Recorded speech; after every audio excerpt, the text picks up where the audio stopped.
Hello everybody, my name is Majid Reza Ayatollahi. I am the Director of Fatigue and Fracture Research Laboratory, which is part of the Center of Excellence in Experimental Solid Mechanics and Dynamics in the School of Mechanical Engineering at Iran University of Science and Technology.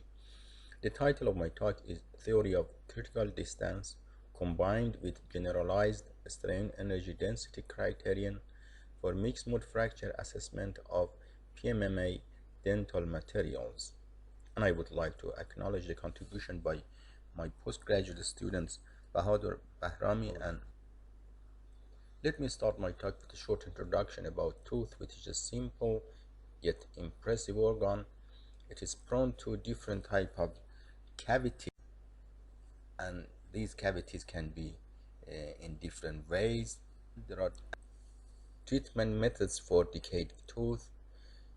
Among these different methods, using crowns and tooth extractions and use of implants and dentures are two examples which use a biomaterial called PMMA. These are samples of denture-based prostheses, crowns, which are frequently made by PMMA. Imagine that we have a or a teeth which has been made by PMMA, and there is some unexpected or unwanted crack inside it due to different reasons. When we have a crack, the loading condition on the tooth are so complicated that it includes mode 1, mode 2, and mode 3. But among the most frequent cases, we can say that mode 1 and mode 2, combined mode 1 and mode 2 are the most important type of loading on a cracked teeth. Short introduction, I will explain about the experiment that we have performed, about the theory that we will use to predict the experimental results, and I will finish my talk with result and conclusion. About the experiments, the material that we used was polymethyl methacrylate or PMMA, which is a well-known dental material for repair. It is made by mixing polymer powder and liquid monomer.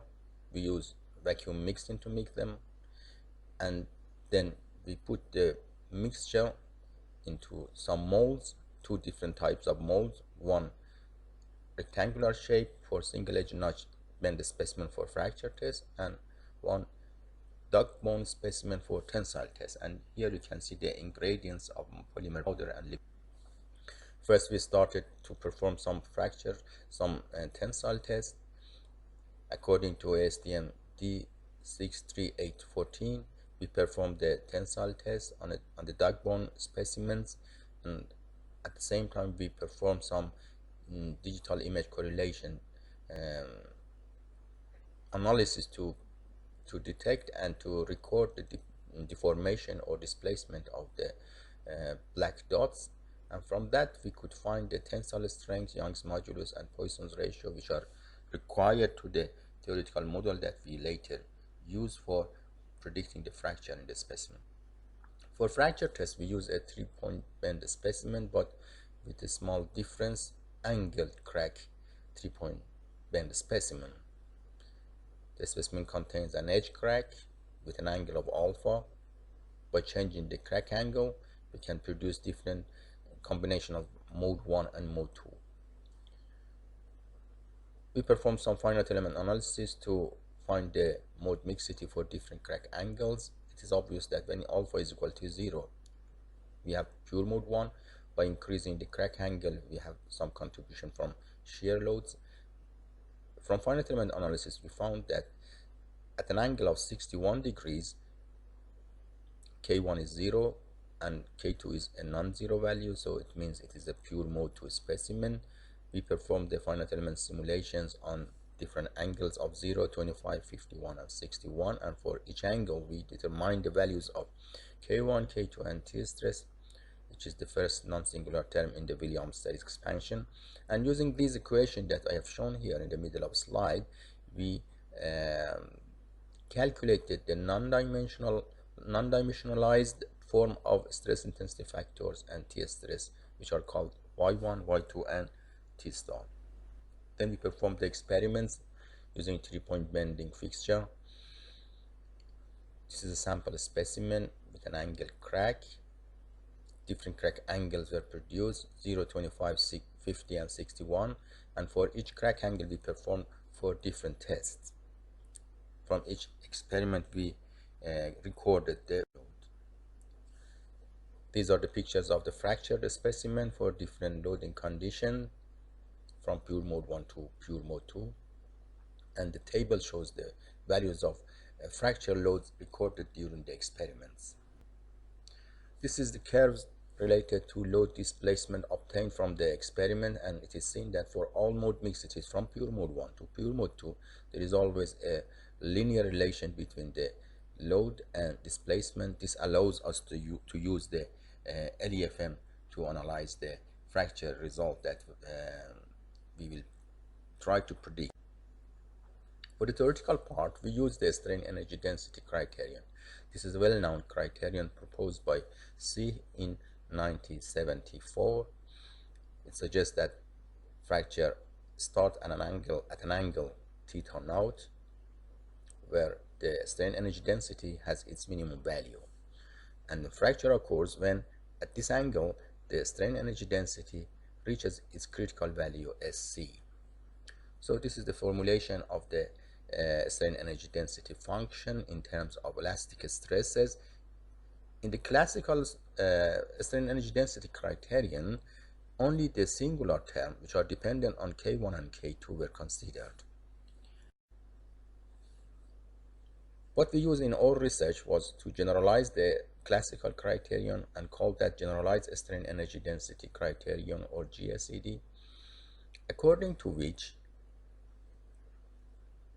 we consider both the singular term of stress near the crack tip and the T-stress effect. So we consider 2 terms of elastic stresses, and also combine the strain energy density criterion with theory of critical distance. It is well known that according to theory of critical distance, we should find a mechanical parameter like stress, strain energy density, not at the point of stress concentration, but at a distance from the surface of the specimen. So we use the strain energy density criterion combined with the critical distance theory. Therefore, the model suggests that crack propagates at an angle theta naught, where at the distance of RC, critical distance of RC, the strain energy density has its minimum value, and also fracture occurs when at this critical distance and at the same angle, the strain energy density reaches its critical value of WC. Here you can see the 2-term solution for elastic stresses near the crack tip. So same concept, and developed a modified criterion which take accounts of both K1 and K2 and also T term. The first 3 terms are exactly the same as those suggested by C in the classical model, and the next 3 terms are related to the effect of T stress which have been added here. Okay, we can write the fracture condition by W equal to WC. WC is the critical value of W at which fracture is expected to occur. The relation can be seen here as a general form in the mixed mode loading condition. To find the value of RC in this equation, we simplified the relation to pure mode 1 condition, and we assume that fracture toughness is measured from a specimen with negligible value of T stress. This can be, for example, the CT specimen. If T stress is 0 and this loading is pure mode 1, both K2 and T stress would be 0, so the formula can be simplified at the relation that I have shown at the bottom of the slide, and there is a correlation between fracture toughness, or K1C, and WC, which is the critical value of strain energy density. In this equation we have RC as well, so we should decide about how to determine the value of RC as well. This is another important. We can rewrite the equation that I showed to you in the previous slide in terms of y1 and y2 and t star to make it non-dimensionalized, and for each mode mixity we will have k1 over k1f over k1 or k1f over k2. But regarding the critical distance RC, there are different models available. One is the well-known Schmidt equation, which has been shown here, 1 over 2 pi k1f over sigma t to the power of 2. It is a simple but versatile relation. We use this relation for RC, and also we suggested a modified form of RC. For the modified form, we have to rewrite the relation that we had for WC, but make K2 equal to 0. Then by doing some mathematical calculation and simplifications, RC can be written at the equation that I have shown at the bottom of the slide in the case of plane stress. It is in terms of fracture toughness K1F and also tensile strength sigma. Now we move on the next step to compare the experimental result and theoretical predictions. In this curve we have, in the vertical axis we have K2 over K1F. In the horizontal axis we have K1 over K1F, and the solid red circles shows the experimental result that we obtained earlier. We have three different curves. The black curve is related to the predictions of the classical strain energy density criterion. Obviously, this prediction is not good at all. There is a significant difference between this prediction and the experimental results. But the result predicted based on the GSED or generalized strain energy density criterion has much better agreement with the experimental results. The blue line, which is related to the modified or corrected RC value, which I explained to you in the previous slide, has slightly better predictions. To further validate the GSED criterion, we use some experimental data available in the literature. Indeed, they also have been performed in our research lab for the same material, PMMA dental material, but using another type of specimen, semicircular shape specimen, and on other material, PMMA bone cement. We use the experimental result reported in the literature, and again compared with the three curves that I've shown to you in previous slides. Here we can see again that classical strain energy density criterion is not good in predicting the experimental result, but the generalized strain energy density criterion provides very good predictions. This is for PMMA dental material, but for semicircular shape. And these are again the result related to semicircular shape specimen, but on other material, other biomaterial, PMMA bone cement. Here we again compare the result. Very good agreement can be seen between the predictions of the generalized strain energy density criterion and the experimental result, while the classical criterion is not able to predict the result well. That underlines the importance of the considering the effect of T stress when we would like to do some calculation in predicting the fracture. Let me conclude my talk. PMMA dental materials are mainly used for restoration, extension, and relining of dental prostheses. Due to the combined tensile shear load applied on the dental prostheses and their vulnerability to brittle fracture, the crack propagation was studied for PMMA samples in this research.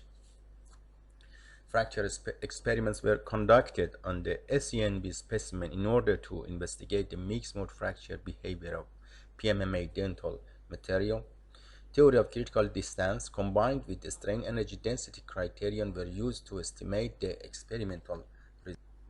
The generalized strain energy density criterion was employed to investigate the fracture properties of the PMMA biomaterial, which significantly improves the theoretical predictions.